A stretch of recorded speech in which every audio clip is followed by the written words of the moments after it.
So eto mga idol, eto ang naging mainit na tagpo sa pagitan ni one strawweight MMA World Champion Joshua Pasio kontra sa Russian MMA fighter Mansur Malchev, kung saan nga ito ang ika-anim na pagdepensa ni Pasio ng kanyang titulo na isang rematch na laban mula kay Mansur Malchev. So maganda ang naipakita rito ni Pasio sa labang ito na sa loob ng ika-unang round ay nagawa nitong manalo sa isang mandirigmang buong puso kung lumalaban.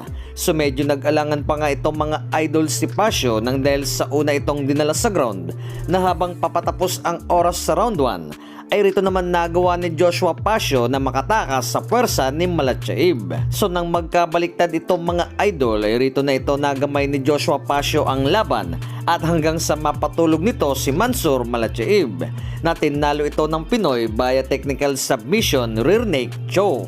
So ito ang ilan sa remarks mga idol sa nangyaring bakbakan.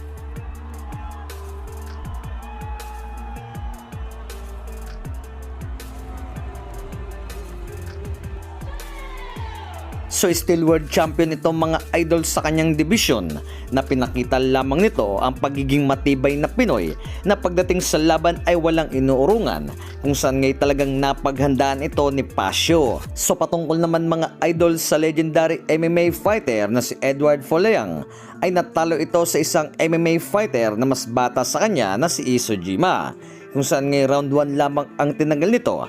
So pinakita na rin dito mga idol ni Folayang ang pagiging matibay, kung saan ngay sa kanyang edad ay lumalaban pa ito ng buong puso.